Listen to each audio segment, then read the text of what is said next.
Bonjour à tous et bienvenue. Je suis Paul-Henri Mainviel, le directeur général de la CCMO, et c'est avec un grand plaisir que je vous accueille ce soir pour notre première conférence en ligne. Nous sommes actuellement près de 50 personnes, bientôt un peu plus, et j'espère que chacun puisse se connecter sans trop de difficultés. N'hésitez pas à nous envoyer un message si vous rencontrez des problèmes. Notre équipe technique est présente et fera son maximum pour vous apporter des solutions.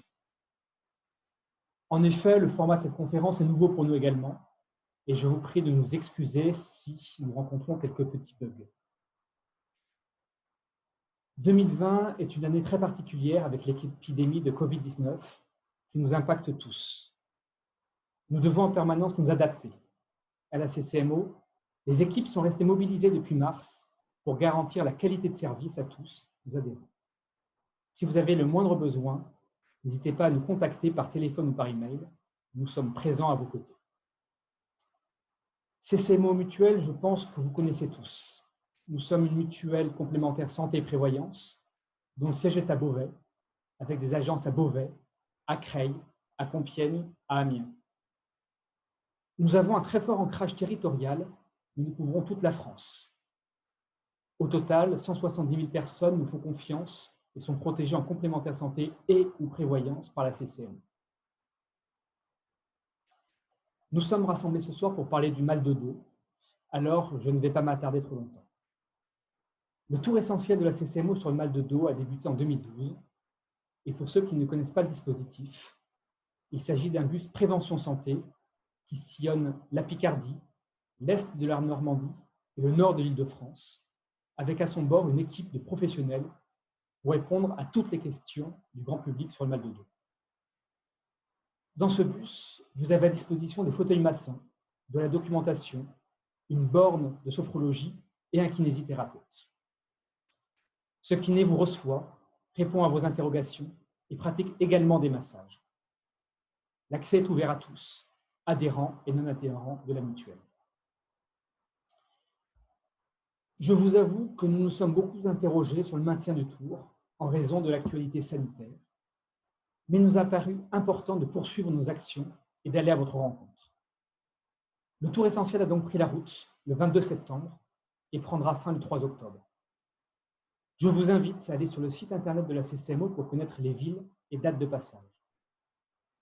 Bien entendu, nous avons mis en place un protocole sanitaire pour accueillir les personnes dans le respect des mesures liées au Covid. Chaque année, nous souhaitons vous apporter des nouveautés. C'est pourquoi en 2020, nous avons ajouté des ateliers de sophrologie pour apprendre à gérer la douleur par la maîtrise de la respiration et des ateliers de pilates pour renforcer les muscles profonds du dos. Ces ateliers ont rapidement été complets et je remercie toutes les personnes qui y ont participé.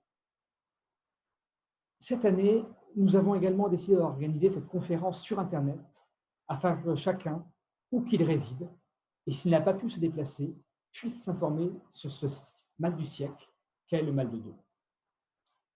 C'est le kinésithérapeute du Tour Essentiel, Julien Spotz, qui prendra la parole dans quelques secondes pour vous présenter les différentes pathologies du dos, comment les traiter et prévenir ces maux. Pour la bonne organisation de la conférence, nous vous invitons à envoyer vos questions par message. Nos équipes les traitent et les transmettent à Julien Spotz afin qu'il réponde au fur et à mesure. J'espère qu'une fois de plus, la CCMO aura su remplir sa mission d'acteur de santé et vous informer de façon solidaire et responsable. Je vous remercie pour votre écoute et je passe maintenant la parole à Julien Spotz.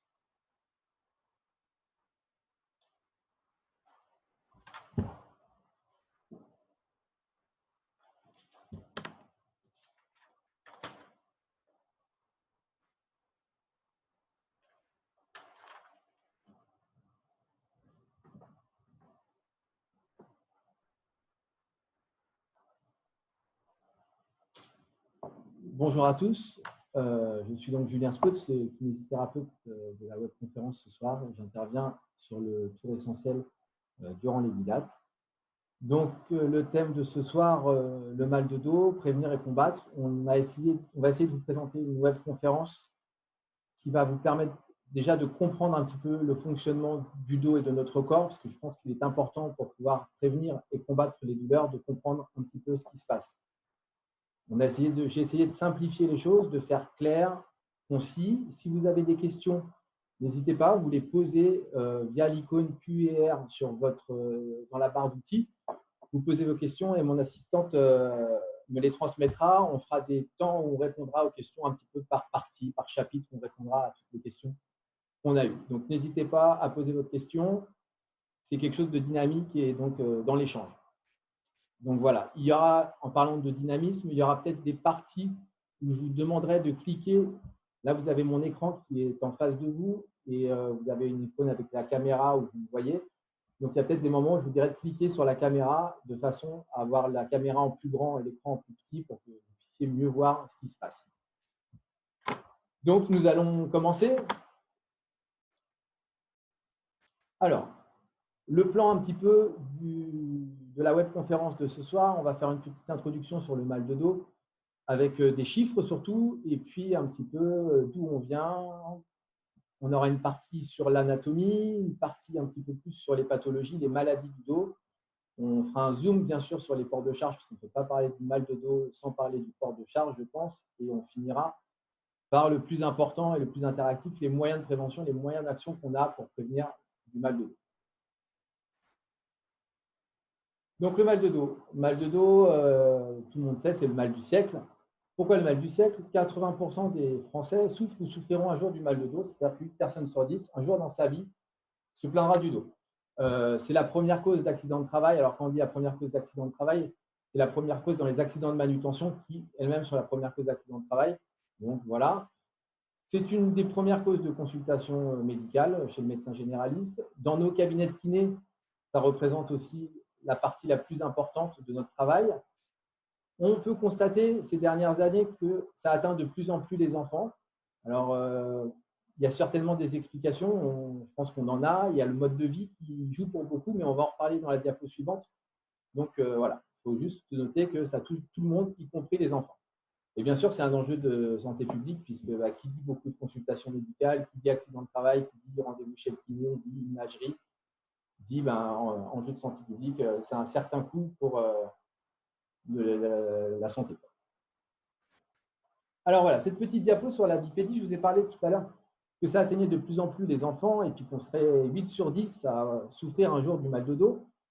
Alors, il faut revenir un petit peu à la base, en fait, si on prend un peu d'un point de vue anthropologique, à la base, l'homme était un mammifère bipède qui était soumis à la pesanteur, qui était marcheur, actif, qui était pêcheur, cueilleur, chasseur.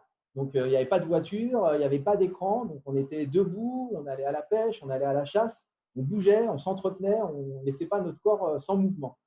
Et puis, petit à petit, on voit un phénomène arriver, c'est qu'en fait, on s'est redressé, comme on le voit sur l'image, et petit à petit, on est en train de faire le schéma inverse. En fait, on est en train de s'enrouler sur nous-mêmes, sur nos écrans, sur nos smartphones, sur nos canapés, dans nos voitures, sur nos bureaux, devant nos ordinateurs, au travail, à la maison, bref, partout.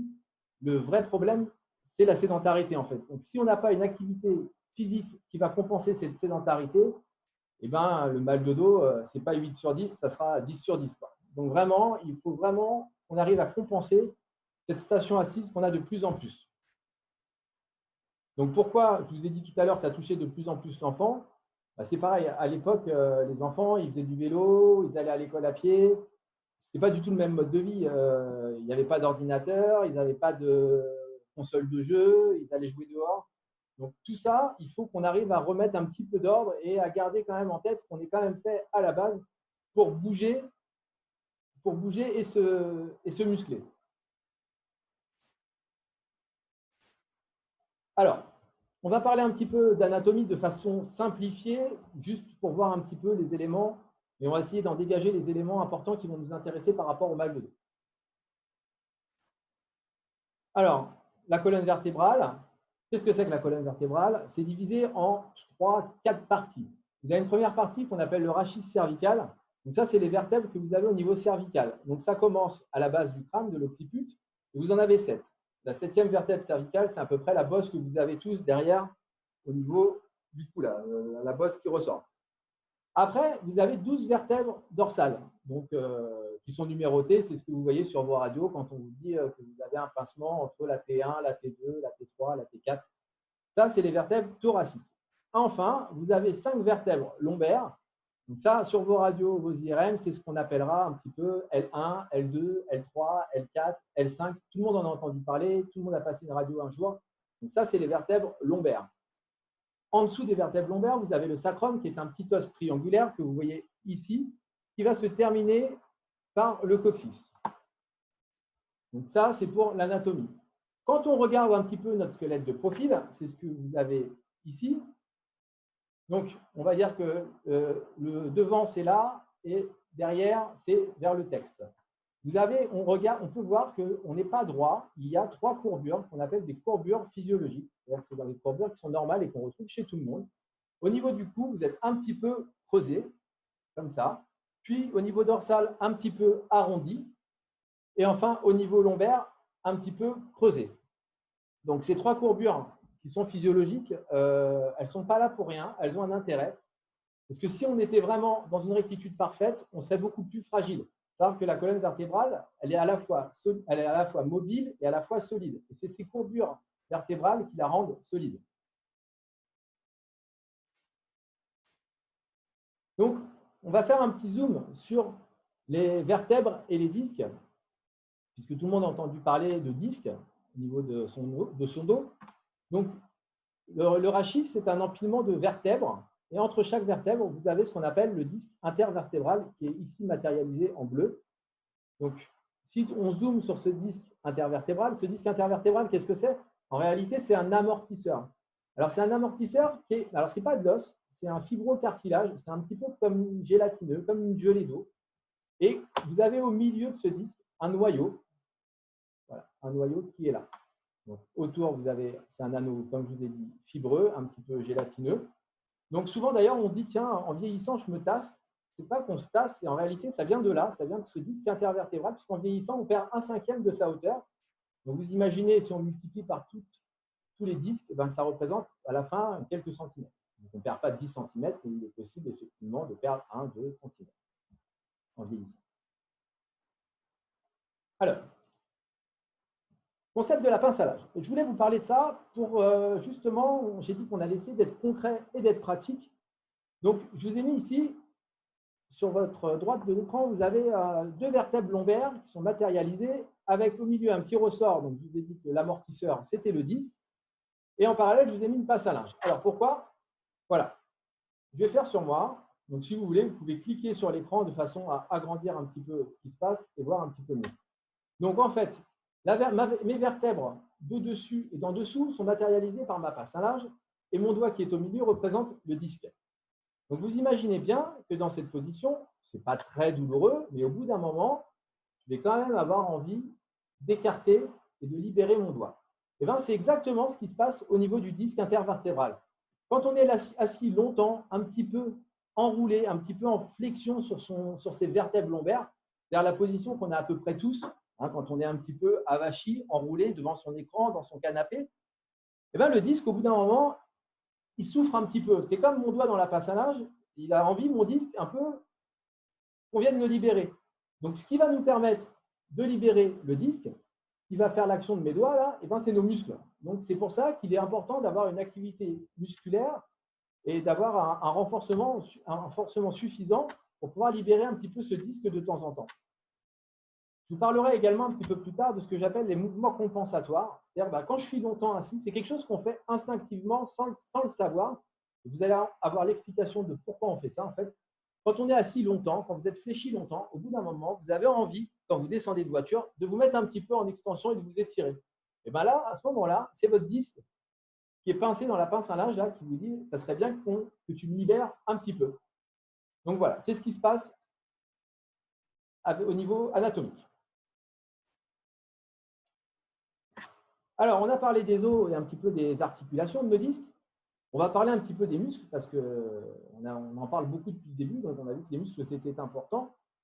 Donc, vous avez les paravertébraux qui sont les muscles du dos. Voilà, c'est en fait le haubanage musculaire un petit peu. Il faut imaginer ça. Vous voyez, on va dire que ma colonne vertébrale, c'est un peu le mât du bateau. Et sur le côté, j'ai ces ficelles qui viennent maintenir un petit peu mon mât. Donc, c'est ce qui permet la résistance un petit peu de mon dos. Vous avez les abdominaux, qui sont les muscles en fait antérieurs. Là, tout à l'heure, je vous ai parlé des paravertébraux qui étaient les muscles postérieurs qu'on trouve, c'est les masses musculaires qu'on trouve de part et d'autre de vos vertèbres. Là, devant les abdominaux, je pense que tout le monde connaît. Et enfin, je vous ai rajouté un dernier muscle qui est très, très important, c'est le diaphragme. Alors, le diaphragme, sa fonction première, il nous permet de respirer, mais il a quand même un rôle au niveau du dos et du mal de dos. Puisque vous voyez sur le dessin, là, il a quand même des piliers qui viennent s'insérer sur les vertèbres. Alors, le diaphragme. Je voulais vous mettre une petite vidéo pour expliquer un petit peu le diaphragme. Alors, qu'est-ce qui se passe? Quand on inspire, hop, on va remettre un petit peu. Voilà. Alors, quand on inspire, qu'est-ce qui se passe? Quand on inspire, notre diaphragme, il s'abaisse un petit peu, de façon à laisser nos poumons se développer, prendre de l'air un maximum. Alors, quand on fait ça, le diaphragme, en s'abaissant, il vient augmenter la pression abdominale. Il vient pousser les viscères qui sont ici en dessous, là, tout ce qui est estomac, intestin.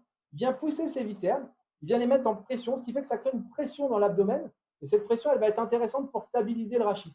C'est pour ça qu'avoir un diaphragme qui fonctionne bien, et vous verrez tout à l'heure, on parlera de sports qui font du bien, et on parlera de tous ces sports où on accorde une place importante à la respiration, tels que le yoga, enfin, on en reparlera. Donc vraiment, le diaphragme, voilà. À l'inspiration, c'est pour ça que quand on fait de la respiration diaphragmatique, eh bien, le diaphragme, il s'abaisse et le ventre gonfle. Et à l'inverse, quand vous allez expirer, le diaphragme va remonter, libérer les viscères, donc ce qui va faire donner l'impression que le ventre rentre de nouveau, parce que les poumons prennent moins de place dans la cage thoracique. Donc voilà le fonctionnement du diaphragme.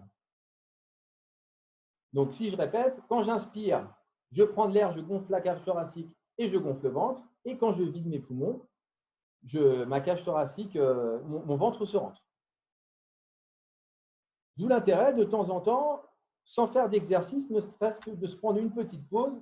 Je mets une main sur mon thorax, une main sur mon abdomen et je me concentre sur ma respiration. Je ferme les yeux. J'inspire, je gonfle le ventre. Et je souffle, je rentre le ventre. Vous pouvez essayer à la maison. C'est ce qu'on appelle la respiration abdominaux-diaphragmatique. Et c'est vraiment la base de beaucoup d'exercices. Alors, cette slide, exercice pratique, l'autograndissement. Voilà, je ne me voyais pas vous faire une webconférence, c'est-à-dire vous mettre devant un écran pour parler du mal de dos, tout en vous disant que la posture assise n'est pas bonne, qu'il faut bouger, et puis vous laisser 1h30 devant l'écran sans rien faire. Donc, de temps en temps, dans ce diaporama, vous verrez apparaître des slides comme ça, des diapos, exercices pratiques, avec un petit exercice. Je me suis dit que ça serait vraiment le bon moment de vous faire une démonstration de ce qu'on peut faire au bureau quand on est assis sans matériel ou quand on est assis à la maison. Alors, si vous voulez bien, vous pouvez appuyer sur l'écran, sur la vidéo, enfin sur moi en fait, de façon à agrandir un petit peu la vidéo et voir ce qu'on va faire. En fait, l'autograndissement, qu'est-ce que c'est? On va juste essayer de se redresser, de recreuser un petit peu sa région lombaire et de se grandir. Alors, quand je dis se grandir, ce n'est pas se grandir. Je vais me mettre de profil pour que vous voyez bien un petit peu ce qui se passe. Je suis devant mon écran, et bien là, je vais me grandir. En me grandissant, je vais donc un petit peu creuser mes lombaires et je vais chercher à m'auto-grandir. Comme s'il y avait quelque chose, comme si j'étais tiré par un cheveu et que je me grandissais. Alors, le piège, ce qu'il ne faut pas faire, c'est d'aller complètement en extension cervicale. Parce que là, je ne me grandis pas, là, je bascule mes cervicales en arrière. Moi, c'est plutôt rentrer le menton, faire un petit peu le double menton et me grandir. Voilà. Donc ça, c'est une posture, on peut la faire et la répéter plusieurs fois. Vous faites ça 1 minute, vous tenez un petit peu la position, 10-15 secondes et vous relâchez. Hein, donc c'est vraiment, je creuse mes lombaires, double menton et je suis tiré par un cheveu de façon imaginaire. Voilà. Donc là, qu'est-ce que je fais hein, si on revient sur les diapos d'avant, voilà, ce que je fais, c'est que j'ouvre ma passe à linge en fait. Donc je redonne un peu d'air à mes disques et ils aiment bien et ils me remercieront plus tard.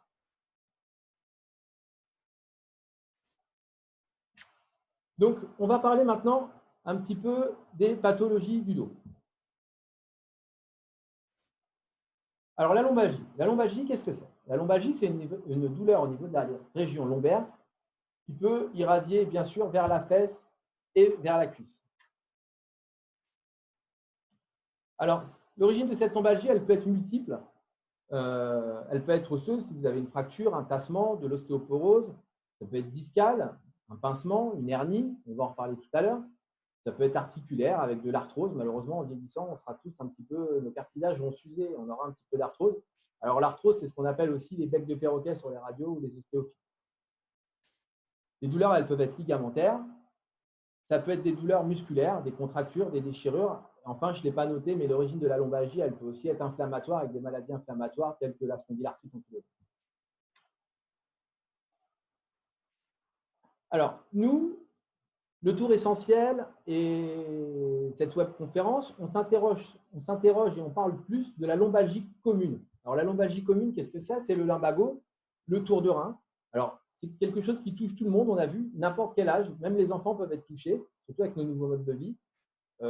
Alors, l'âge n'est pas un facteur, mais après, plus on augmente, plus on vieillit, plus la fréquence des lumbagos augmente aussi malheureusement, parce qu'il peut y avoir un petit peu d'usure discale, un petit peu de faiblesse musculaire. Donc, ça peut. L'âge n'est pas un facteur, mais ça augmente quand même la fréquence. Ça touche aussi bien l'homme que la femme, pas de jaloux, il y en aura pour tout le monde. Et enfin, c'est quelque chose qui évolue favorablement entre 4 et 6 semaines. Il y a 90% des lombalgies qui évoluent même favorablement en moins d'un mois. Alors, la lombalgie commune, on a dit que c'était en fait un lumbago, un tour de rein. Donc, qu'est-ce que c'est? C'est une douleur dans la région lombaire qui apparaît de façon mécanique, en fait, lors d'un geste brusque. Vous vous baissez, vous allez ramasser quelque chose, vous vous redressez, ah, on se sent bloqué. Ça, c'est la lombalgie commune. Donc, c'est une douleur qui va augmenter à l'effort. Ça sera plutôt des lésions qui seront plutôt liées aux muscles, aux ligaments, aux tendons. Alors, on n'aura pas de signe d'alerte, on n'aura pas de ce qu'on appelle, nous, les drapeaux rouges. Il n'y aura pas de traumatisme, pas d'atteinte neurologique, pas de maladie inflammatoire en dessous. C'est-à-dire qu'on a éliminé tout ça, quoi. Donc, s'il y a une notion de traumatisme, des irradiations un petit peu d'origine neurologique ou une maladie inflammatoire, de la fièvre, il faut à tout prix quand même consulter son médecin. Là, on parle vraiment de quelque chose de commun, la lombalgie commune, mais qui peut quand même avoir une complication importante puisque la complication de cette lombalgie commune, c'est la chronicité. C'est-à-dire que ça peut devenir chronique.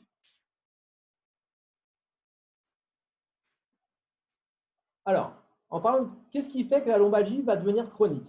Et bien, la lombalgie, elle peut devenir chronique si on rentre dans ce cercle vicieux qu'on décrit ici sur la diapo, c'est-à-dire que je me fais mal, je fais un mouvement douloureux, et puis derrière, j'ai peur de me faire mal, alors je ne bouge plus. Alors, comme je ne bouge plus, je déshabitue mon corps un peu à l'effort et au mouvement. Mes articulations et mes muscles s'affaiblissent, et du coup, tous mes mouvements vont devenir douloureux. Et en fait, là, c'est un serpent qui se mord la queue, et je ne sors plus de ce cercle. Ma douleur devient chronique, avec tout ce que ça engendre, et là, c'est très compliqué de sortir de ce cercle. Donc, on parle beaucoup de bouger. Bien sûr, quand on vient de se bloquer, quand on se redresse, on s'est fait mal, je ne vous dis pas tout de suite de faire de la gym derrière. Il n'y a aucun problème pour se faire 2-3 jours de repos, laisser notre corps faire son travail, récupérer un petit peu, et puis après, au bout de 2-3 jours, se remettre en action tout doucement. Le discours, ce n'est pas de se dire je me bloque, je dois aller faire de la gym tout de suite. Pas du tout. C'est dans un deuxième temps, on peut laisser 2-3 jours, se mettre un peu de chaud, soulager, détendre. Et après, par contre, rapidement, il est important de faire une remise en activité de façon à ne pas s'affaiblir, à ne pas rentrer dans ce cercle vicieux de la lombalgie chronique. Alors, dans les pathologies qu'on voulait décrire quand même, parce qu'on ne peut pas parler de mal de dos sans en parler, il y a l'hernie discale. Alors, l'hernie discale, qu'est-ce que c'est? Je vous ai parlé tout à l'heure de mon disque intervertébral qui était un fibrocartilage avec un noyau au milieu. L'hernie discale, à force d'être en flexion, à force que mes vertèbres soient en flexion, en fait, elles vont chasser mon disque, elles vont chasser mon noyau sur le nerf, en fait. C'est ce qu'on voit ici. Vous voyez, le noyau du disque a été poussé et vient comprimer un petit peu mon nerf. Alors ça, c'est l'hernie discale. Donc ça, c'est un motif de consultation médicale. Quand vous commencez à avoir des irradiations dans la jambe, alors après, on verra en fonction du territoire, ça sera un nerf ou un autre. Mais si vous commencez à avoir une perte de force, une perte de sensibilité, là, pas de question, c'est vite chez le médecin. Parce qu'après, il faut quand même agir. On ne peut pas laisser l'hernie trop longtemps comprimer le nerf parce qu'après, au niveau neurologique, c'est plus difficile de récupérer. C'est comme quand vous mettez une pierre sur un tuyau d'arrosage. Si vous laissez la pierre pendant 6 mois, quand vous allez enlever la pierre, le tuyau d'arrosage, il va avoir du mal à reprendre son activité normale. Et ben, le nerf, ça sera pareil. Donc, c'est pour ça qu'après, quand on commence à avoir des signes neurologiques, il ne faut pas traîner. Alors, voilà. Alors l'hernie discale, si elle touche le dernier étage, en gros L5, S1, elle va toucher le nerf sciatique. Et là, tout le monde a entendu parler de la sciatique. Ça va vous donner des douleurs derrière la cuisse, derrière le genou. Ça peut même aller jusqu'au gros orteil. C'est tout ce territoire postérieur. À côté de ça, si ce n'est pas le dernier étage qui est touché, mais les étages du dessus, L3, L4 par exemple, vous aurez une compression sur le nerf crural. Et là, c'est ce qu'on appelle la cruralgie. Alors, la cruralgie, à la différence de la sciatique ou de la sciatalgie, elle va vous donner des douleurs plus sur la face antérieure de la cuisse, un petit peu hanche et face antérieure de cuisse. Donc, voilà pour la cruralgie. Alors, on va faire un zoom. Donc après, on ne détaille pas plus toutes les pathologies rachidiennes parce que sinon, on va passer la soirée là-dessus et ce n'est pas le thème. Nous, clairement, on resitue bien, on parle de la lombalgie commune. Donc, le port de charge. On ne peut pas parler du mal de dos et du lumbago sans parler du port de charge. Donc, voilà, je voulais déjà vous mettre cette image pour comprendre un petit peu ce qui se passe. Vous vous souvenez de mon dos, en fait, c'est un empilement de vertèbres sur des disques intervertébraux. Donc là, sur cette image, vous voyez, en fonction de la position, la pression qui est mise sur mon dernier disque intervertébral. Donc, si vous êtes couché sur le dos, ben, elle est quasiment nulle. Elle est de 25 kg. Si vous êtes debout, ben, ça sera 50 kg. Alors là, 50 kg, ben, ce serait pour quelqu'un de 50 kg à peu près. C'est le poids de corps, quoi. En position assise, on voit déjà que mon disque, il souffre déjà beaucoup plus puisqu'il va avoir une pression de 140 kg. Dès qu'on se penche un petit peu vers l'avant, ben, on va faire augmenter la pression discale. Dès que je me mets un petit peu en flexion sur mes lombaires, c'est toujours mon histoire de pince à linge, ben, je vais mettre de plus en plus de pression, de compression au niveau de mon disque. Donc, on voit 150, 200 et enfin, se baisser sans faire attention, complètement fléchi pour porter une charge, va aller jusqu'à 300 kg. Alors, j'ai pris un exemple précis après, vous allez voir. Alors, on va prendre l'exemple d'une personne qui pèse 80 kg. Cette personne de 80 kg, quand elle est debout, la pression sur son dernier disque intervertébral, elle est de 53 kg. Maintenant, cette même personne de 80 kg, on l'a fait se pencher en avant, jambes tendues et dos rond. Bon, tout ce qu'il ne faut pas faire. Eh bien, cette personne de 80 kg, à ce moment-là, par un effet grue, elle va exercer sur son dernier disque intervertébral une pression de 587 kg. 10 fois plus de 10 fois plus que ce qu'elle supporte quand elle est debout. On a pris cette même personne et on lui a demandé de porter une charge de 20 kg.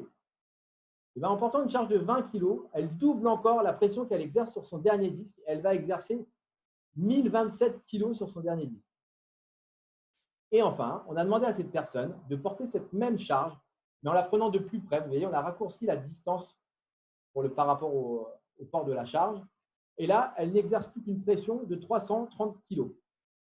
Alors, ce qui est important de constater et de voir, c'est que finalement, souvent quand on se fait des lumbagos, on ne se fait pas un lumbago quand on porte une charge lourde. Parce qu'on sait tous un petit peu qu'on s'attend à porter une charge lourde et on va tous être vigilants et faire attention sur la façon dont on s'y prend. Donc finalement, ça, les 1027 kg, ça sera rare. On fait vraiment plutôt attention et on arrive rarement à cet extrême-là. Par contre, faire un lacet, ramasser un papier de par terre, ramasser un dossier, c'est là qu'on va se faire un lumbago et qu'on va se faire mal au dos. Et on a un début d'explication puisqu'on voit que quand on se penche, jambes tendues et qu'on fléchit comme ça, on exerce presque 600 kg de pression sur le disque.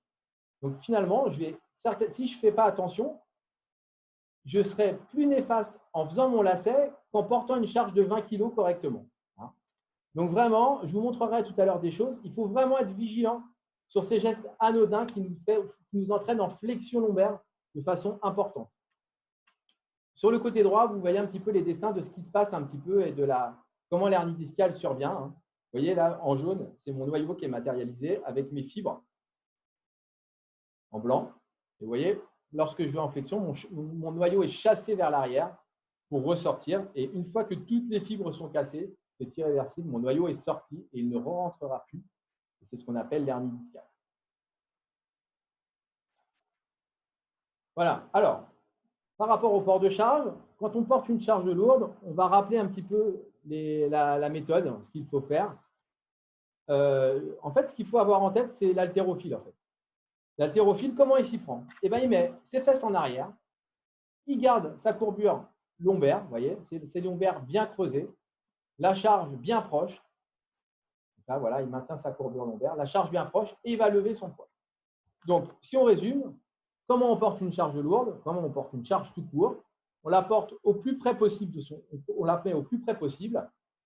On maintient bien sa courbure lombaire, hein, le creux, c'est-à-dire que pour ça, je peux même carrément exagérer un petit peu comme mon haltérophile et ressortir les fesses. Je fléchis mes genoux, je tiens ma charge de façon ferme, hein, et je suis bien stable et j'encadre ma charge.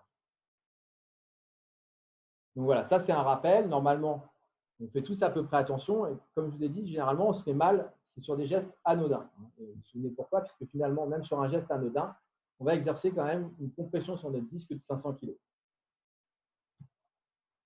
Alors, c'est l'heure de nouveau de la pause. Donc, je me suis dit que je pourrais vous montrer une méthode d'automassage. Alors, qu'est-ce que je peux faire quand je suis au bureau pour me faire du bien? Eh bien, en fait, tout simplement, je vais mettre mes coudes sur mon bureau et puis je vais attraper mon cou et je vais venir masser de part et d'autre de ma colonne cervicale les petits muscles. Je vais les attraper et les pétrir un petit peu. Donc, bien, si je le fais comme ça, c'est bien, mais c'est beaucoup mieux les coudes sur la table. Parce que les coudes sur la table, en fait, je repose ma tête sur moi et ce n'est pas les muscles qui travaillent. Et donc, vous pouvez masser un petit peu les muscles du cou dans cette position. Dans cette position, vous pouvez aussi, avec votre main droite, empaumer votre trapèze, hein, le muscle qui est là de l'épaule au cou, et venir un petit peu, pareil, le pétrir. Je l'attrape, hein, et je le décontracte. Voilà, ça, c'est des choses que je peux faire au bureau, hein, de temps en temps. Vous voyez, là, ça fait, je ne sais pas, je n'ai pas regardé, 10 minutes, un quart d'heure, 20 minutes qu'on parle. Et ben, je me fais une petite pause. Ça ne m'empêche pas de lire, hein, ou de travailler, mais par contre, je me fais du bien un petit peu.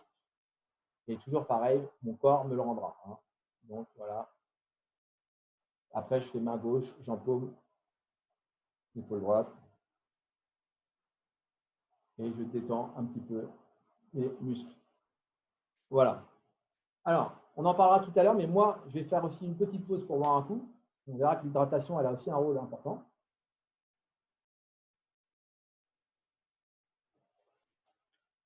Je vous rappelle que vous avez un bouton questions-réponses QR, donc n'hésitez pas à l'utiliser si vous avez des questions. J'essaierai de fournir des réponses. Alors, je regarde en même temps les questions. Je vois qu'il y a une question par rapport aux infiltrations sur l'hernie discale. Alors, l'infiltration, le but de l'infiltration, c'est une injection de cortisone. Donc, la cortisone, ça va avoir un rôle anti-inflammatoire. Alors, je vais essayer de remonter un petit peu mon diaporama. Si c'est petit. Alors, attendez. Hop, hop, hop, hop. On va revenir en arrière. Voilà. Donc, mon hernie discale, c'est ça. Donc, quand je viens infiltrer ici et que je viens mettre un petit peu d'anti-inflammatoire, bah, le but de l'anti-inflammatoire, en fait, quand vous faites une inflammation, c'est comme quand vous vous coupez ou quand vous faites une plaie, quand on a une première réaction inflammatoire qui fait que c'est un petit peu boursouflé, que ça gonfle, la zone gonfle un petit peu. C'est ce qui se passe au niveau de l'hernie discale, en fait. Hein. Ça boursoufle un petit peu, ça crée de la douleur. Et ben, le but de la cortisone, ça va être de venir essayer d'un peu assécher cette hernie-là, ce bouton, de façon à relâcher un petit peu la compression sur le nerf. Hein. Donc, c'est de redonner un petit peu d'air. Alors, ça dépendra des individus. Il y a des gens, l'infiltration, ça fonctionne très bien et puis ils seront tranquilles après. Quand l'hernie est vraiment trop importante, et ben, malheureusement, des fois, on est obligé de passer quand même par la case chirurgie. Voilà pour la réponse sur l'infiltration. Il y a une deuxième question sur l'hernie discale. Qu'est-ce qu'on peut faire afin de se rétablir? Voilà, là, l'hernie discale, vraiment, il faut vraiment se rapprocher en priorité de son médecin, faire une imagerie, voir exactement où on en est de cette compression. Je vous ai parlé tout à l'heure de la pierre sur le tuyau d'arrosage. Il y a plusieurs stades. Hein. Vous pouvez avoir le nerf qui est effleuré un petit peu par l'hernie, et puis vous pouvez avoir le nerf qui est complètement compressé par l'hernie. Soit vous avez là vraiment la pierre qui frôle le tuyau d'arrosage, soit vous avez la pierre qui l'écrase. Donc, bien sûr, en fonction du stade où on en est, ça ne sera pas la même chose. Si on a la chance que ça soit vraiment juste une petite irritation, ça peut être aussi juste une protrusion discale, ce qu'on appelle. Hein. Le disque est pas, le noyau n'est pas encore complètement ressorti. Une infiltration, un traitement anti-inflammatoire, du repos peuvent suffire. Quoi qu'il en soit, il sera quand même important de s'étirer et de se renforcer pour protéger un petit peu son dos, puisque vous vous souvenez, on a parlé des muscles qui étaient un peu des haubans, hein, qui permettent de maintenir le mât du bateau. Donc, quoi qu'il arrive, il est quand même important de se renforcer et de s'étirer au moins. Voilà. Donc, n'hésitez pas pour les questions. On essaye d'y répondre au fur et à mesure. Alors, on va parler un petit peu de ce qui nous intéresse. Qu'est-ce qu'on peut faire quand on a mal au dos et surtout, qu'est-ce qu'on peut faire pour éviter d'avoir mal au dos? Que tout le monde connaît l'adage, hein, c'est quand même beaucoup plus facile de prévenir que de guérir. Donc, on va essayer de travailler là-dessus. Alors, la lombalgie commune, comment ça se traite? C'est ce que je vous disais tout à l'heure. En grand 1, on va soulager, donc ça peut être par du massage, de la chaleur, des médicaments, du repos aussi. En 2, il va falloir renforcer les muscles du dos. Donc, c'est voilà, ce que je vous disais tout à l'heure, les haubans musculaires, hein, les mâts du bateau, pour maintenir et renforcer cette colonne. Et enfin, on va surtout éviter de limiter le nombre de rechutes et d'éviter de tomber dans quelque chose de chronique. Donc, ça va être de reprendre ou de débuter une activité physique adaptée de façon à s'entretenir. Alors, comment bouger? Qu'est-ce que je fais pour bouger? Alors, il faut adapter ses activités et trouver une activité physique qui vous permette de durer dans le temps. C'est-à-dire, il ne faut pas se dire, je vais faire du yoga parce que mon kiné ou mon médecin il m'a dit que le yoga, c'était bon. Moi, je n'aime pas le yoga, mais je vais faire du yoga. Là, je pense que même avec la meilleure volonté du monde, ça sera voué à l'échec. Il faut vraiment trouver une activité qui va vous permettre de durer dans le temps, où ça va vous faire plaisir d'y aller. Parce qu'encore là, ça y est, les beaux jours commencent à se terminer. Ça va être de plus en plus dur de sortir après le boulot, de reprendre quelque chose. Donc, vraiment faire quelque chose qui nous fait plaisir.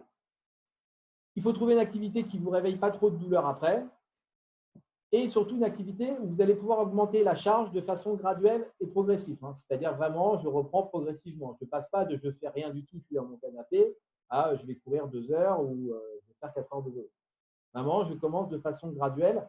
Ça peut être alterner un petit peu la marche et la course. Ça peut commencer avec une jeep douce, faire un peu de gainage. Voilà.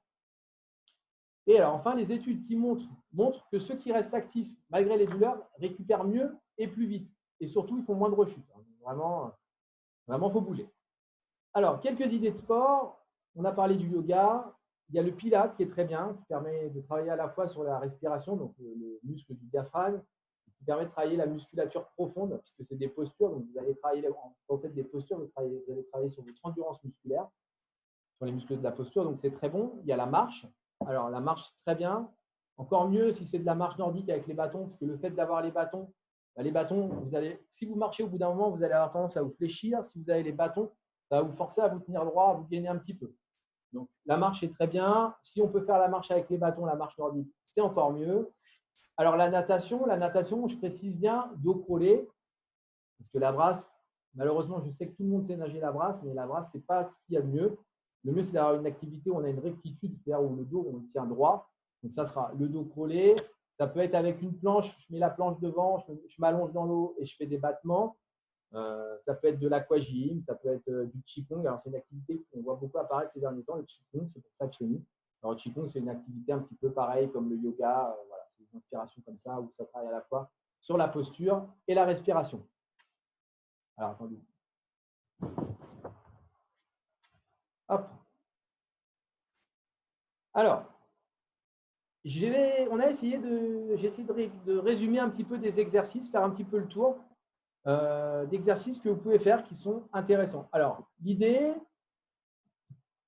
Hop, le diaporama est sombre. Attendez, problème avec la technique. Non, voilà. Alors, l'idée, c'est… Là, vous allez avoir une série d'exercices qu'on a listés pour travailler à la fois les étirements, à la fois le renforcement. L'idée, ça ne va pas être de tous les faire tous les jours parce que c'est à peu près pareil que se dire je vais faire ça parce que c'est bon. Il faut faire, mais il faut réussir à faire rentrer ça, à intégrer ça dans une routine quotidienne. C'est-à-dire, je préfère que vous le fassiez un petit peu tous les jours qu'une fois beaucoup et puis finalement, ça vous a pris trop de temps, vous n'avez pas le temps et c'est pas possible à mettre en place et vous ne le referez plus jamais. Donc, je préfère une fois, un tout petit peu, un ou deux exercices piochés, mais le faire de façon quotidienne ou tous les 2 jours, qu'une fois beaucoup et pas refaire. Alors, il est important d'étirer les ischio-jambiers. Alors, les ischio-jambiers, c'est le muscle qui est dessiné en rouge ici sur mon bonhomme, c'est le muscle qui est derrière la cuisse. Alors, pourquoi lui, il est important? Parce qu'en fait, il faut imaginer que l'ischio-jambier, c'est une grande ficelle qui s'attache d'en dessous le genou à au-dessus du bassin. Et si cette ficelle elle est un peu courte, il va avoir tendance à tirer mon bassin vers l'arrière, en fait, à tirer mon bassin vers l'arrière, à le rétroverser, ce qui fait que quand je vais me fléchir, ben, mon bassin ne va pas suivre, il va être bloqué par cette ficelle et du coup, toute ma flexion, je vais la mettre dans mes vertèbres lombaires. Et j'ai vu vraiment que la flexion dans les vertèbres lombaires, c'est quelque chose que j'aime éviter le plus possible. Donc, comment je procède? Eh ben, j'avance un pied. Quand j'ai avancé le pied, je relève la pointe de pied. Je mets les mains sur mon bassin et je vais basculer mon bassin vers l'avant. Basculer mon bassin vers l'avant, ça veut dire quoi? Ça veut dire que je mets les fesses en arrière et je garde ma courbure lombaire. J'accentue un petit peu le creux que j'ai dans le dos. Voilà, comme ceci. Et dans cette position, je me penche en gardant le dos droit. Et vous verrez que vous n'avez pas besoin de descendre beaucoup et que vous n'irez pas toucher votre pied. Tout de suite, immédiatement, ça va tirer. Alors, l'idée de l'étirement, vous laissez la posture 15-20 secondes et puis vous changez de pied et puis vous pouvez revenir, vous pouvez répéter ça 2-3 fois, ça prend 1 minute et c'est très bien. Si vous voulez un petit peu compliquer les choses, vous pouvez faire comme sur la dernière photo et rajouter une poussée avec les bras vers le haut. Donc ça, pour l'étirement des ischio-jambiers. Alors, il est important aussi d'étirer les fessiers, puisque dans les fessiers, vous avez les nerfs qui passent, y compris le nerf sciatique. Des fois, on a des douleurs de sciatique qui ne sont pas du tout liées à une hernie discale. En fait, c'est lié à un pincement du nerf dans les muscles fessiers. Donc, il est important d'aller les étirer pour aller soulager un peu cette pression. Donc, comment j'étire mes fessiers? Et bien là, je vous ai mis un exemple. Vous vous allongez sur le dos, vous pliez les jambes et vous venez croiser les jambes dans cette position. Et la jambe qui est posée au sol, vous venez l'attraper avec vos 2 mains et vous ramenez la cuisse vers vous, comme ceci.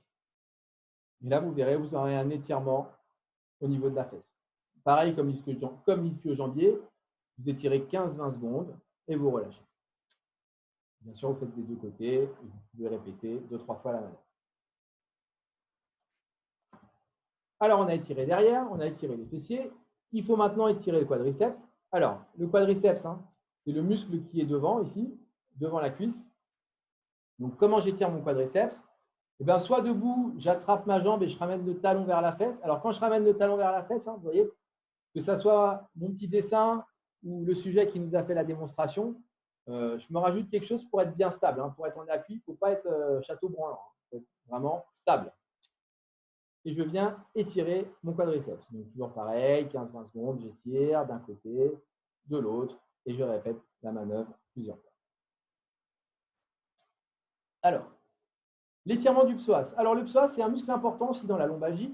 Le psoas, c'est un muscle qui est fléchisseur de hanche. Donc, en fait, il part de devant la cuisse et en fait, il traverse l'abdomen pour aller s'attacher sur les dernières vertèbres lombaires, sur les faces antérieures des dernières vertèbres lombaires. Alors, j'ai dit que c'était un fléchisseur de hanche. Donc, du coup, pour l'étirer, on va chercher à aller faire une extension de hanche. Donc, la meilleure position, tout seul pour refaire à la maison, vous vous mettez en fente. Dans cette position-là qu'on appelle le chevalier servant. On en reparlera tout à l'heure parce que cette position, je l'aime beaucoup. Et dans cette position, vous venez vers l'avant pour augmenter, ouvrir le compas entre les 2 fémurs et faire une extension de hanche. Et là, ça vient tirer. Ça peut même venir tirer jusque dans le bas du dos. Alors après, vous avez les exercices d'assouplissement du rachis. Alors ça, c'est quelque chose qui est connu par pas mal de monde. Je me mets en 4 pattes et dans cette position, je viens faire dos rond, dos creux. Alors dos creux, voilà, j'accentue ma courbure lombaire et dos rond. Alors là, vous allez me parler de la flexion lombaire. Vous allez me dire, oui, mais là, je mets de la flexion lombaire. Dans cette position, ça ne me gêne pas du tout puisque au niveau de ma pesanteur, quand je suis debout, ma pesanteur, elle va vers le bas, donc elle vient mettre en pression sur mon rachis, sur mes disques. Par contre, si je m'allonge et que je me mets à 4 pattes, ma pesanteur, elle est toujours comme ceci, donc elle ne vient pas du tout contraindre mes disques en compression. Donc là, mes disques, ils sont libres, donc je peux mettre de la flexion et de l'extension. C'est pour ça qu'à 4 pattes, dos rond, dos creux, ou aussi l'exercice qu'on appelle de la salutation, où je viens m'asseoir sur mes talons Et avec mes mains, je cherche à aller le plus loin possible pour étirer. Donc voilà, du coup, cette gym à quatre pattes, elle est très importante pour la gym du dos, puisque c'est vraiment une position dans laquelle on n'a pas de compression, où on limite le plus possible la pression discale. Donc dans cette position, on peut y aller. D'ailleurs, si on revient à l'époque de nos grands-parents, quand il y avait des scolioses et tout ça, il y avait des écoles de clap, on appelait ça. C'était des écoles où on était tout le temps à quatre pattes. Donc, la gym de clap, c'est la gym à quatre pattes. Alors, dans cette position, puisque je vous ai dit que j'aimais bien, on peut en profiter pour essayer de renforcer les muscles du dos. Donc, un exercice simple, je me mets à quatre pattes et je viens lever bras et jambes opposés. C'est-à-dire que si je lève bras gauche, je viens lever la jambe droite. Je tiens dans cette position 10-15 secondes. Et puis après, j'inverse et je viens lever bras droit et jambe gauche. Alors, c'est facile à retenir, vous allez voir, parce que si vous essayez, si vous levez main droite et pied droit, ce n'est pas du tout stable et ça ne va pas le faire. Donc, vraiment, c'est une position dans laquelle on doit être stable, donc bras et jambes opposés. Alors, un petit peu de pont fessier pour travailler un petit peu en gainage et renforcer mes fessiers. Donc, je pars d'une position allongée sur le dos, jambes fléchies, et je viens lever les fesses le plus haut possible. Et je maintiens cette position, toujours pareil, 10-15 secondes. Pour les plus à l'aise, on peut aller jusqu'à 30 secondes. Mais l'idée, c'est d'être graduel, je vous ai dit. Donc, dans un premier temps, vous pouvez commencer par 10 secondes. Et puis, petit à petit, si ça va bien, vous augmentez la durée de tenue. Et enfin, si ça devient vraiment facile, que vous devenez vraiment à l'aise, parce que finalement, la conférence vous a plu, vous avez adhéré, que vous faites vos exercices tout le temps, vous pouvez, pour compliquer, lever la jambe d'un côté et de l'autre. Alors, attention, quand je lève la jambe, mes fesses doivent rester le plus haut possible. Alors, inutile de lever le pied à 90, vous le mettez dans le prolongement de la cuisse, de l'autre cuisse. Alors, les abdos. Voilà un sujet intéressant, parce que les abdos, finalement, au décours du tour essentiel, je discute pas mal avec les gens et je me rends compte que finalement, les abdos sont souvent faits en flexion. C'est des abdos qui, pour moi, ne sont pas forcément adaptés. Donc, j'avais envie de vous montrer une méthode facile où vous allez faire des abdos sans mouvement et sans risquer de vous faire mal. Alors, comment je fais? Je pars de la position sur le dos, pied au sol. Je viens lever les cuisses à 90 degrés. Et dans cette position, je reste complètement allongé. C'est juste mes mains. Je pose une main sur chaque cuisse. Et c'est mes mains qui viennent pousser sur mes cuisses qui ne bougent pas. Vraiment, j'insiste, mes cuisses ne bougent pas et c'est mes mains qui viennent pousser sur mes cuisses qui ne bougent pas. Alors, on n'oubliera pas de placer la respiration, c'est-à-dire que quand je pousse sur les cuisses, je souffle. Je maintiens la contraction, je maintiens la poussée pendant 6 secondes. 6 secondes, je pousse en soufflant. 6 secondes, je relâche en inspirant. Donc, deux possibilités.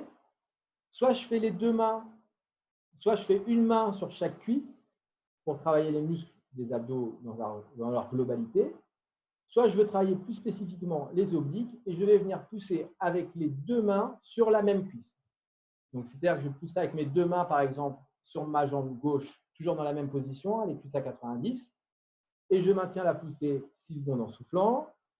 Je relâche, j'inspire et je viens pousser avec mes deux mains sur ma cuisse droite 6 secondes en soufflant. Et j'alterne comme ça, à droite et à gauche, de façon à travailler de façon plus spécifique mes obliques. Alors, là, j'ai marqué abdos. En réalité, c'est déjà plus un exercice de gainage qui sera d'un niveau beaucoup plus compliqué. Donc, celui-là, je vous le montre parce que je considère que vous allez bien faire vos exercices, que vous allez rapidement progresser, que vous allez avoir envie d'aller plus loin. Mais dans un premier temps, il faudra éviter. Donc, qu'est-ce que je fais? Je m'assois en équilibre sur mes fesses, les jambes à 90, les pieds levés et mon dos. Je garde bien mes courbures physiologiques au niveau de mon dos. C'est-à-dire que je garde bien mes lombaires posés, mes doigts arrondis et mes cervicales un petit peu posés. Voilà, pas de flexion cervicale, mon regard. Voilà. Et dans cette position, vous verrez, c'est comme du gainage. Donc déjà, si vous arrivez à tenir 15-20 secondes, ça sera déjà bien pour commencer. Attention, si mes abdos sont trop faibles et que je cherche à le faire trop tôt, mes abdos ne vont pas tenir et du coup, mes lombaires vont partir et ça va me déclencher la douleur. Donc, je vois, j'essaye. Si c'est douloureux, ce n'est pas le moment. Je repasse sur les abdos d'avant. Vraiment, j'y vais de façon graduelle tout en étant à l'écoute de mon corps et en respectant les douleurs. La douleur, c'est un signal d'alerte. En aucun cas, on doit la chanter. Alors, le gainage plus classique, celui que tout le monde connaît. Hop, sur les pointes de pied, je fais la planche, posée sur les avant-bras. Vous pouvez également se mettre en position de pompe, posée sur les deux mains. On fait attention de ne pas faire la pyramide, vraiment, je suis droit. Je vous ai mis la progression de cet exercice. Vous pouvez faire la même chose en levant un pied. Donc là, c'est du gainage. Donc dans cette position, je reste 15, 20, 30 secondes. On peut rester 1 minute 30 pour les plus agiles et les plus à l'aise. Mais dans un premier temps, 30 secondes sera très bien. Et petit à petit, je préfère 30 secondes 2 fois tous les jours, toujours pareil qu'une fois 4 minutes et je ne le refais plus jamais. Donc, le gainage, bon, ça, c'est quelque chose de classique que tout le monde connaît. Donc, voilà, un petit peu le tour des exercices. Donc, dans tout ce qu'on vous a montré, je ne vous dis pas qu'il faut faire tout tous les jours, mais vraiment, j'insiste sur ce point qui est important. C'est j'en pioche 2, 3 que je fais tous les jours. Ça me prend 3 minutes, 4 minutes dans ma routine. C'est comme le matin, je me lave les dents. Et bien là, je me lave les dents et je fais ma petite gym. Ça me prend 3-4 minutes. Hein, c'est guère plus long que le lavage des dents. Et ça me permet de me déverrouiller le matin, de mettre mon corps, de réveiller mon corps et de le préparer à aller au travail. Donc vraiment, un petit peu tous les jours. Alors, on va faire une petite pause question. Moi, je vais en profiter pour boire un coup et on va essayer de répondre aux 2-3 questions qu'on a. Alors, hop. Donc, juste 2 petites minutes.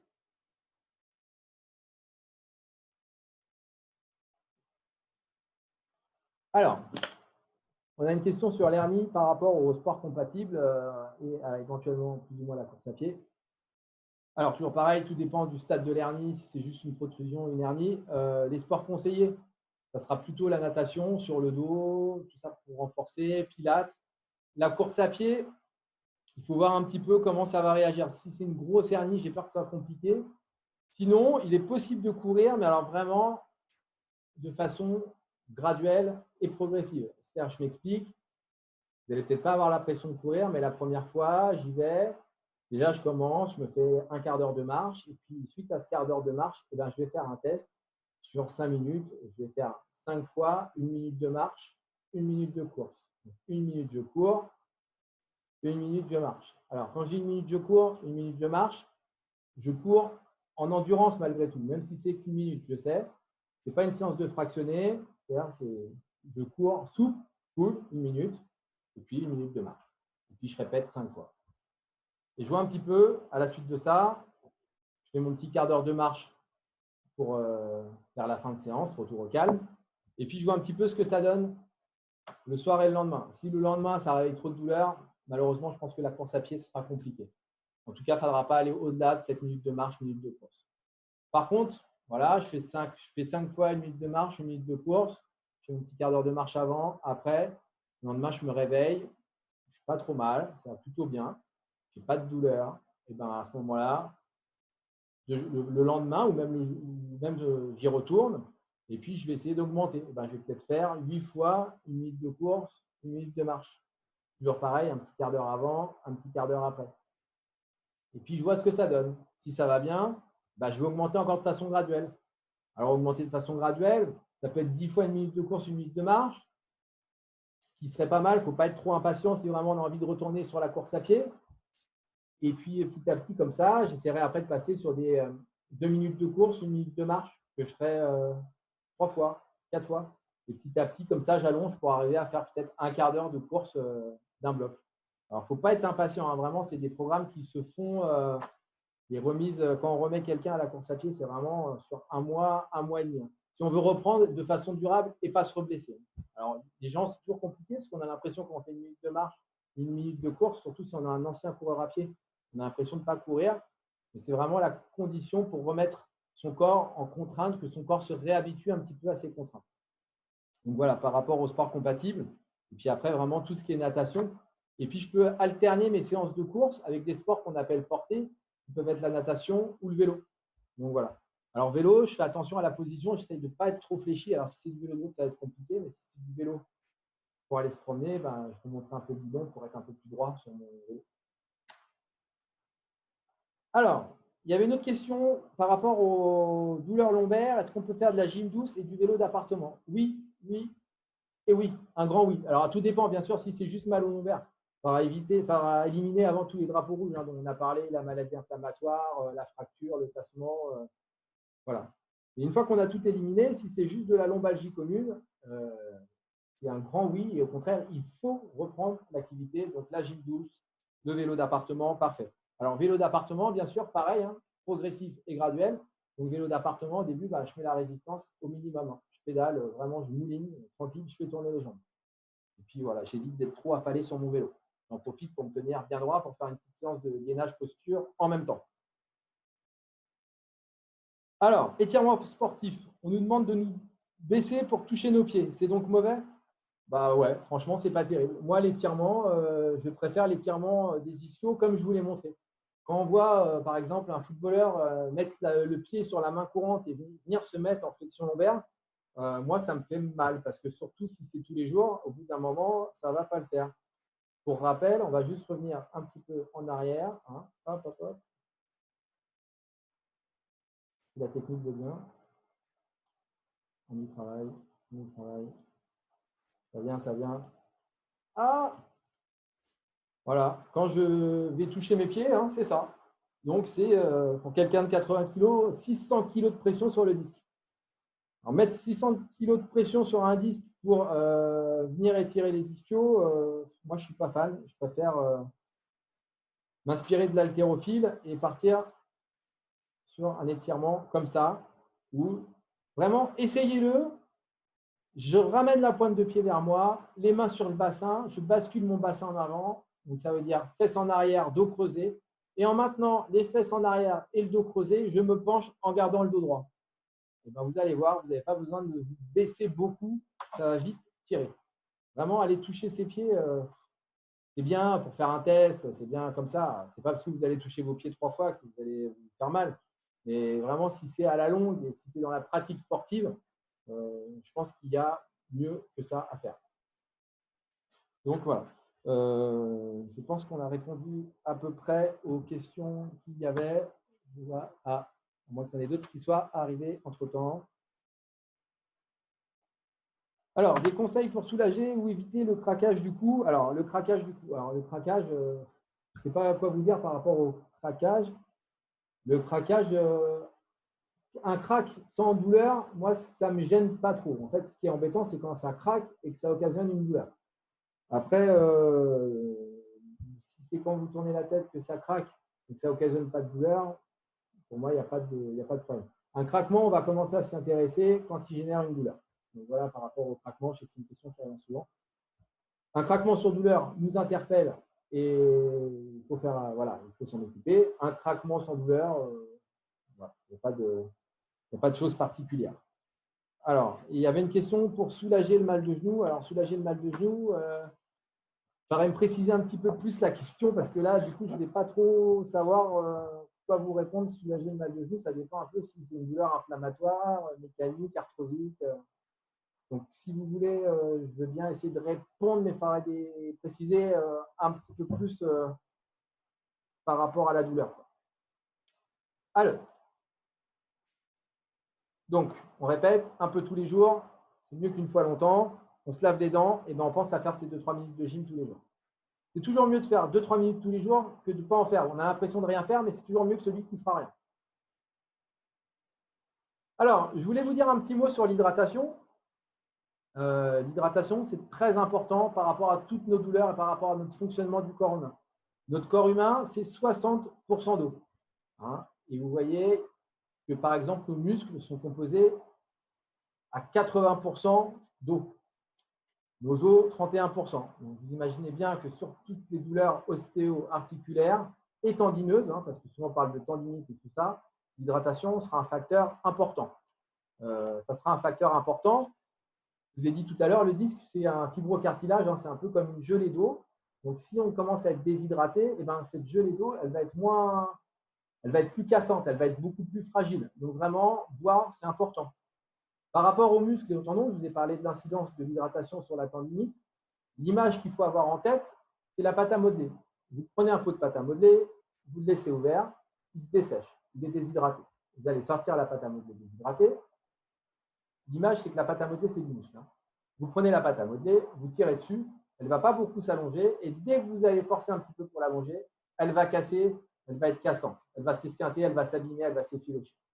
Maintenant, vous prenez un pot de pâte à modeler neuf, qui est bien hydraté, vous l'ouvrez, vous le chauffez un petit peu, l'échauffement, intérêt de l'échauffement, et vous tirez dessus. Et bien, vous allez aller beaucoup plus loin sans la craquer, sans la léser. Donc vraiment, l'image qu'il faut avoir en tête, c'est qu'on est composé à 60% d'eau, et presque 80% pour les muscles.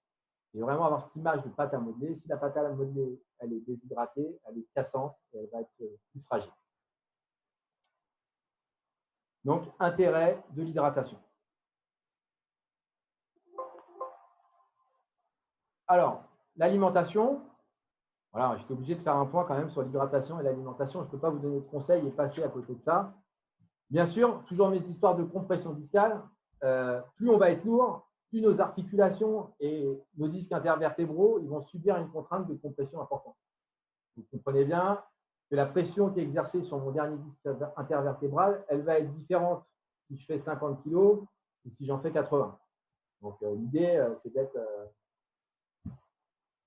pas de faire, tout le monde ne doit pas faire 60 kg, mais l'idée, c'est d'être dans un indice de masse corporelle voilà, correct. Forcément, si on perd du poids, on va soulager nos articulations, mettre moins de compression sur nos articulations. Ça sera important aussi pour l'arthrose, puisqu'un genou ou une hanche, si on fait 100 kg ou si on en fait 80, il ne va pas subir la même compression. Et l'arthrose, c'est favorisé par la compression et le mouvement. Un genou qui est comprimé, qui va bouger, ça va frotter et ça va esquinter plus vite l'articulation. Donc, bien sûr, une alimentation saine et équilibrée permettra un meilleur contrôle du poids et soulagera donc les contraintes qu'on va exercer sur nos articulations. Donc là, vraiment, des fois, on me demande si je perds du poids, ça sera mieux.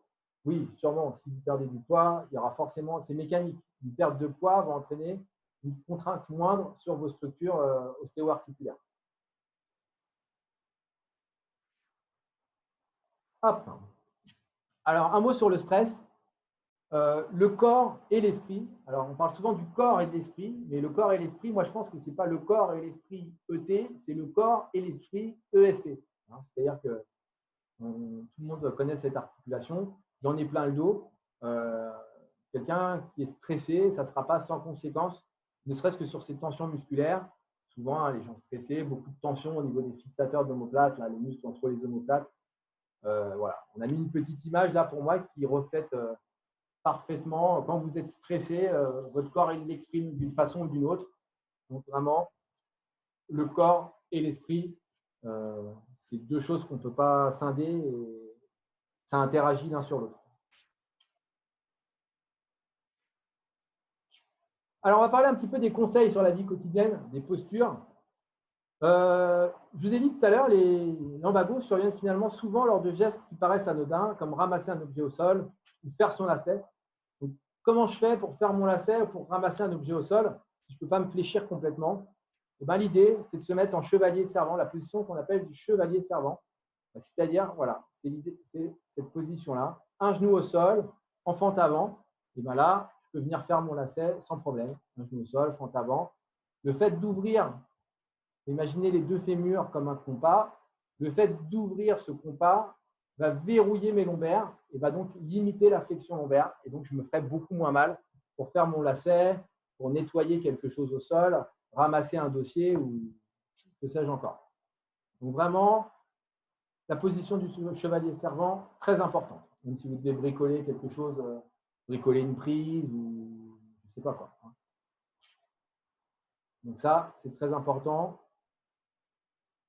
Alors après, je voulais vous parler un petit peu de l'installation au travail, de l'installation au bureau.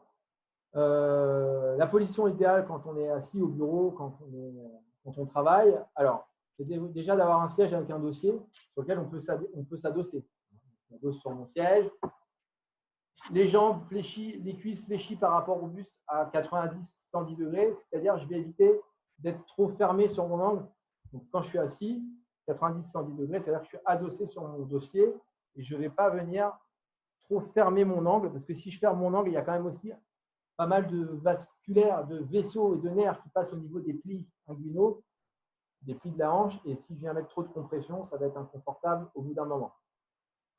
Le réglage de l'écran, l'idée c'est d'avoir le haut de l'écran qui tombe sur le haut du sourcil. Hein. Donc haut de l'écran, haut du sourcil, 50-70 cm en fonction de la taille de l'écran. Sinon, pour régler l'écran, ce que vous pouvez faire, vous mettez à votre poste, vous installez à votre poste de travail, vous installez correctement, vous fermez les yeux, et quand vous ouvrez les yeux, votre regard doit se porter sur le milieu de votre écran, sur votre écran. Donc voilà pour le réglage un petit peu. Moi, j'aime bien, il faut laisser un petit peu un espace de 10-15 cm. Alors là, sur le dessin, bien sûr, ce n'est pas terrible. Il faudrait que le clavier soit un petit peu plus avancé, de façon à laisser 10-15 cm entre le clavier et le rebord pour venir poser un petit peu mes avant-bras. Le fait de poser mes avant-bras, ça va me permettre d'être en détente un petit peu sur mes trapèzes et sur mes épaules. Et si je suis trop haut, je vais être un peu la tête dans les épaules. Donc là, les cervicales, elles ne sont pas aimer. Donc voilà, l'idée, d'avoir 10-15 cm pour reposer les avant-bras et pouvoir être en détente sur les épaules. Donc voilà pour le réglage de l'écran. Il faut avoir les pieds au sol. Donc si on est trop petit, on a la possibilité peut-être de mettre un repose-pied. Et puis voilà. Alors après, la bonne posture, voilà, parce qu'on aime bien trouver la bonne posture. La bonne posture, quand vous êtes assis au bureau, je vais vous décevoir, la bonne posture, elle n'existe pas. La bonne posture, c'est celle d'après. C'est-à-dire, quand je vous dis la bonne posture, c'est celle d'après, vous voyez depuis tout à l'heure, on a l'impression que je me dandine. En fait, je ne me dandine pas, je bouge un petit peu. Parce que si vous mettez quelqu'un dans une posture aussi bonne soit-elle pendant un quart d'heure par rapport à quelqu'un que vous laissez libre de ses mouvements, celui qui aura le moins mal au dos à la fin, c'est celui qui aura bougé. Donc vraiment, il faut vraiment pouvoir bouger et être libre sur sa chaise. Tout à l'heure, vous vous souvenez, on a fait un petit peu des exercices d'auto-grandissement, de massage. On n'hésite pas, on vient se libérer, on peut s'étirer un petit peu, s'ouvrir. Voilà. Donc vraiment, ne pas hésiter à bouger. Il n'y a pas de posture fixe à avoir. Pour les gens qui travaillent en double écran, il faut que les écrans soient disposés en chevron avec l'écran qu'on utilise le plus souvent du côté de l'œil directeur. Donc, normalement, c'est quelque chose qu'on fait assez instinctivement. Alors, on parle beaucoup en ce moment, par les conditions sanitaires, de télétravail. Donc, le télétravail, qu'est-ce que ça a pour conséquence? Ça a pour conséquence de modifier tout ça. Parce que autant au travail, quand on a un travail de bureau, généralement, on a quand même la chance d'être pas trop mal installé, puisqu'il y a quand même des ergonomes qui se préoccupent du sujet. On a des fauteuils qui peuvent être quand même pas trop mal, des écrans pas trop mal réglés. On arrive à la maison et là, c'est le drame parce que pour la plupart, on va travailler sur un ordinateur portable. Et un ordinateur portable, c'est dramatique. Parce qu'un ordinateur portable, c'est fait pour un usage nomade, c'est fait pour un usage mobile. Quand l'ordinateur devient ordinateur de bureau, c'est problématique. Parce qu'un ordinateur portable, il ne peut pas être à la fois réglé à bonne hauteur pour l'écran et réglé à bonne hauteur sur l'épaule. C'est-à-dire, je m'explique, si je suis bien au niveau de mon clavier, je vais forcément regarder vers le bas. Donc, comment je fais quand je regarde, comment je peux faire si je dois travailler sur un ordinateur portable? C'est ça qui est intéressant. Soit je mets des livres et puis j'essaie de régler mon écran à la bonne hauteur. Auquel cas, mon clavier ne sera plus à bonne hauteur, mais alors il faut trouver un clavier sans fil ou adapter un clavier sur son ordinateur portable pour déporter un petit peu le clavier et être en bonne position au niveau du clavier de la souris. Ou alors, vous utilisez votre ordinateur portable comme un disque dur et vous le mettez sur une base. Ça existe aussi un petit peu avec les informaticiens. Vous mettez l'ordinateur portable sur une base et puis votre ordinateur de bureau redevient votre ordinateur portable redevient ordinateur de bureau. Mais l'idée, le plus simple, je pense, c'est d'avoir un clavier déporté avec une souris déportée de façon à régler l'écran correctement et à être bien réglé au niveau du clavier et de la souris. Alors, je vous ai fait un petit schéma par rapport à l'organisation du poste de travail idéal. Donc, on a dit l'écran. Alors, une distance d'œil-écran, ça, j'en avais pas parlé, 50 cm pour un 15 pouces et en gros, c'est 60 cm pour un 17 pouces. En fait, on recule de 10 cm tous les 2 pouces. Le téléphone. Si vous avez un téléphone filaire, il est important de le placer du côté de la main dominée. C'est-à-dire, si je suis droitier, je mets mon téléphone filaire à gauche et ma souris à droite. Ma souris côté main dominante, mon téléphone côté main dominée. Pourquoi? Parce que sinon, quand je vais répondre au téléphone, si mon téléphone filaire il est à droite, je réponds au téléphone et je continue à travailler en prenant ma souris. Donc, je viens coincer mon téléphone entre mon épaule et mon oreille. Et là, mes cervicales, elles vont pincer et au bout d'un moment, elles vont ne plus être contentes du tout. Surtout si c'est quelque chose qu'on répète dans la journée. Donc, la meilleure solution, mettre le téléphone filaire de l'autre côté, ce qui va me permettre de décrocher et de continuer à travailler avec ma main.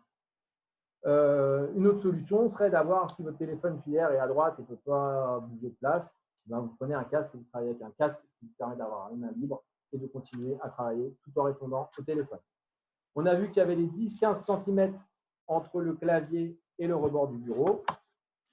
Et enfin, quelque chose d'important, si j'ai un document à taper, si je fais de la saisie, il est important de mettre le document entre l'écran et le clavier plutôt que de mettre le document entre le rebord du bureau et le clavier. Je sais que pour beaucoup, on a tendance à mettre le document entre le rebord et le clavier. La différence, c'est que si mon document est entre le rebord et le clavier, j'exagère à peine, mais en fait, je vais beaucoup utiliser de mouvements dans mes cervicales. Alors que si mon document il est entre mon clavier et mon écran, j'aurai une course, un mouvement dans mes cervicales qui sera moins important. Donc voilà, ou enfin, si vraiment j'ai des choses à saisir, il existe des petits aménagements que vous pouvez mettre sur le rebord de l'écran, des porte-documents. Alors, toujours pareil, on mettra le porte-document du côté de son œil directeur pour être plus à l'aise. Voilà. Donc, c'est l'heure de nouveau de faire un peu de pratique pour vous montrer un dernier petit mouvement compensatoire de la station assise prolongée du travail de bureau. Un petit mouvement pour les cervicales. Alors, en fait, tout simplement, je vais me redresser déjà et avec le bout du nez, je vais dessiner des petits 8 avec le bout du nez. Je dessine des petits 8 dans un sens et dans l'autre. Je peux agrandir petit à petit mes 8. Voilà. C'est un exercice facile que vous pouvez refaire au bureau, devant votre écran. Voilà. Et vous pouvez faire des 8 petits, des grands. L'idée, j'essaie d'éviter d'aller quand même au maximum, d'éviter l'extension cervicale, parce qu'il y a quand même pas mal de vaisseaux, tout ça qui passe, et ça pince un petit peu, c'est pas terrible. Donc vraiment, hop, je dessine des petits 8. Faites-le, hein, vous allez voir, c'est pas impressionnant comme mouvement, mais pourtant ça permet d'entretenir un petit glissement dans les vertèbres cervicales, et ça permet de faire du bien. La présentation va bientôt arriver à son terme, donc surtout si vous avez des questions, n'hésitez pas, posez-les, qu'on puisse y répondre au maximum. Alors, d'ailleurs, on va en profiter, on va faire un petit point sur les questions qui sont nombreuses et ça me fait plaisir. Alors, après quelques semaines sans exercice physique, une douleur lombaire s'est réveillée.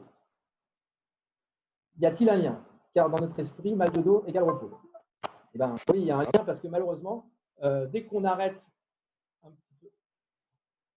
Ah, attendez, souci technique, je ne sais pas. Hop, me revoilà, attention. On va se retrouver bientôt. Hop, c'est bon, me revoilà. Alors, y a-t-il un lien? Oui, il y a un lien. Si on ne bouge pas, on va vite s'atrophier d'un point de vue musculaire et les douleurs peuvent vite se réveiller, surtout s'il y a un petit peu d'arthrose, petite fragilité au niveau lombaire. Donc, l'idée, ce n'est pas grave. Je reprends de façon graduelle, progressive et petit à petit, ça va aller. C'est vrai que moi, je vous ai dit, hein, mal de dos égale repos, je n'ai rien contre. Il ne faut pas que ça dure trop dans le temps. C'est comme un plâtre, si on vous immobilise le coude pendant 10 jours, alors 10 jours, ce n'est pas très long.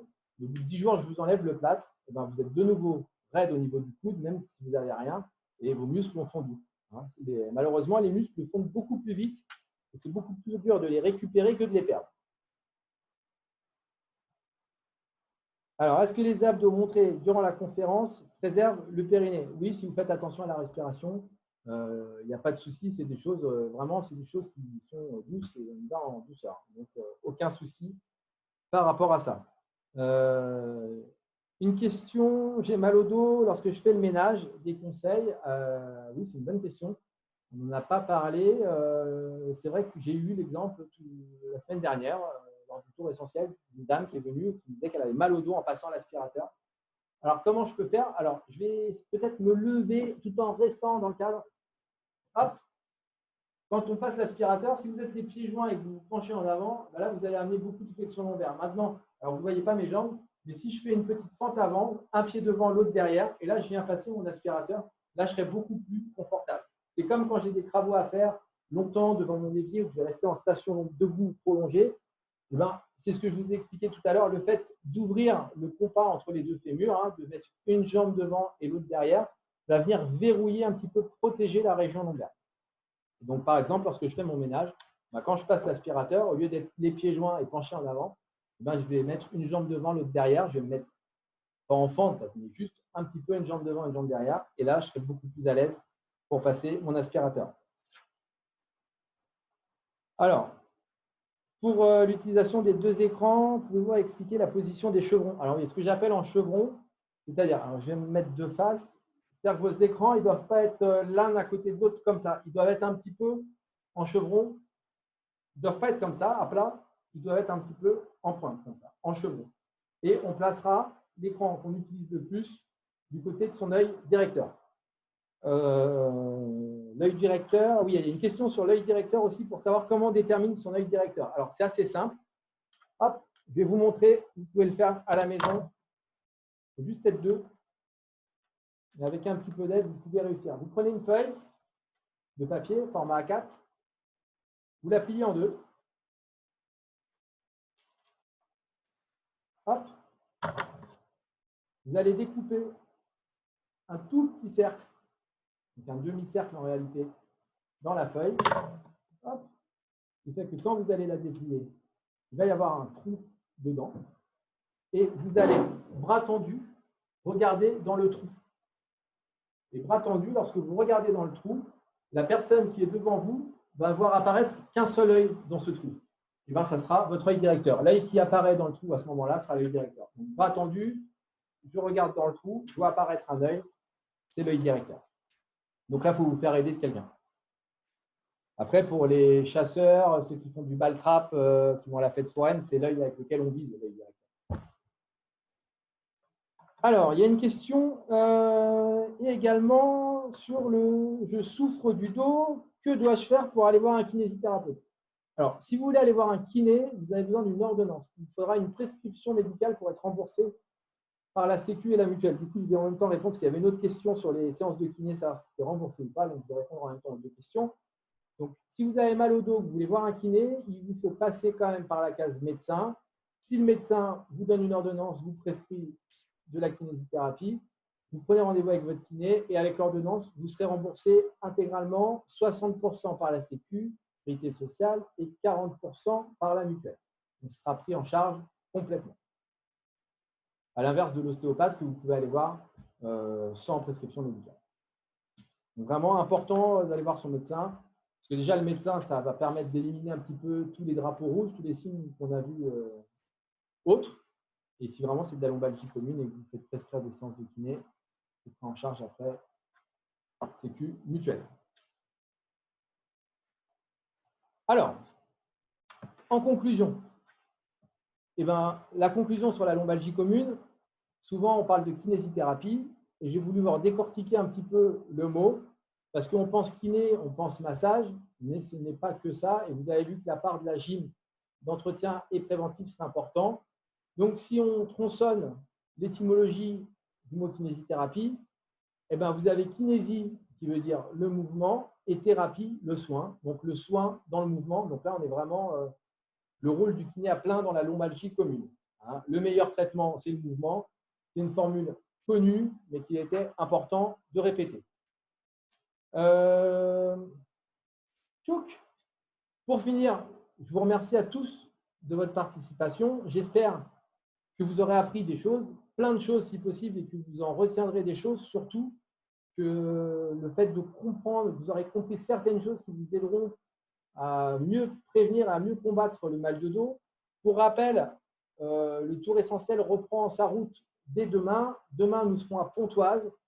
Mercredi, nous serons à Amiens. Jeudi, nous serons à Abbeville vendredi, nous serons à Gisors et samedi, nous serons à Saint-Quentin. Donc, si vous n'êtes pas très loin, c'est avec grand plaisir que je vous accueillerai et qu'on pourra en rediscuter. Venez nombreux, il n'y a pas de souci, on est là, on vous attend. Toujours dans le respect des gestes barrières, ne vous inquiétez pas, tout est prévu sur place. Il y aura différents… J'ai vu qu'il y avait des questions par rapport à tout ça. Il y a différents documents sur le mal de dos qui vous seront envoyés dans les prochains jours pour vous remercier de votre participation et comme ça, vous aurez un petit peu une trace de tout ce qu'on a pu dire. Donc, tout ça, ça arrivera chez vous, ça vous sera envoyé dans les prochains jours. Voilà, j'espère que ça vous aura plu. Encore une fois, je vous remercie de votre attention. Je remercie aussi toutes les équipes de la CCMO qui m'ont permis de faire ça et de passer ce message qui est important pour moi. Et donc, je voudrais remercier tout le monde aussi de la CCMO, toutes les équipes, les techniciens et tous les gens avec qui j'ai travaillé. C'est vraiment un plaisir. Donc, je vous dis à très vite sur le tour essentiel et n'hésitez pas, bougez, bougez, bougez.